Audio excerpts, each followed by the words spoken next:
पुण्यातील लव्ह जिहाद आणि लँड जिहादच्या विरोधामधील रॅली पोलिसांनी अडवली होती। सासवडच्या बोबदेव घाटामध्ये पोलिसांनी रॅली अडवली। सासवड ते कोंढवा असा हिंदू जन आक्रोश मोर्चा आणि रॅलीचं आयोजन करण्यात आलं होतं। भाजप आमदार गोपीचंद पडळकर यामध्ये सहभागी झाले होते।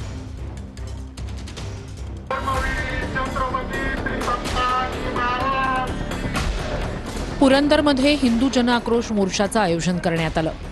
बोबदेव घाटातील दहशत, भिवरी ग्रामस्थांवरील खोटे गुन्हे आणि पुरंदर विमानतळ परिसरात होणाऱ्या लँड जिहाद विरोधात एल्गार पुकारण्यात आला।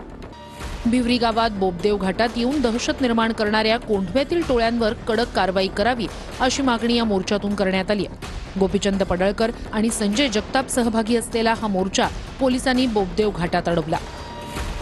मोर्चाच्या पार्श्वभूमीवर मोर्चाच्या मार्गावर मोठा पोलीस बंदोबस्त तैनात करण्यात आला। बघा, पोलिसांनी आमचा मोर्चा इथं घाटामध्ये अडवला आहे आणि आमच्या काय मागण्या आहेत माननीय संजय जगताप साहेबांच्या नेतृत्वात आम्ही या मागण्या ज्या मांडल्या त्या मागण्या पोलिसांनी मान्य केल्या। एफआयआर दाखल केलेली आहे। भिवरी गावातील जे आमचे सहकारी आहेत ज्यांच्यावरती चुकीची एफआयआर झाली होती त्यात मदत करण्याची भूमिका पोलीस प्रशासनानं मांडलेली आहे।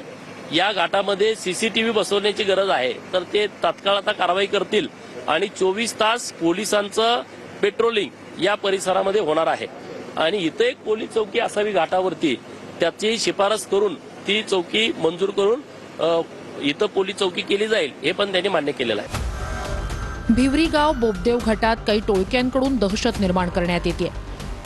प्रस्तावित आंतरराष्ट्रीय विमानतळाच्या पार्श्वभूमीवर तालुक्यातील जमिनींना सोन्याचा भाव आलाय। विशिष्ट समाजाकडून मोठ्या प्रमाणात जमीन खरेदी केली जात असल्याचा आरोप आहे। तथाकथित लँड जिहादला लगाम लावावा अशी मागणी मोर्चातून करण्यात येते।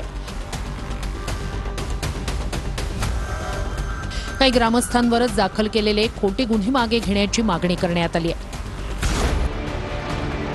सासवडच्या शिवतीर्थावरून सुरू झालेला हा मोर्चा भिवरी बोबदेव घाट मार्गे कोंढव्यातील खडी मशीन चौकापर्यंत काढला जाणार आहे।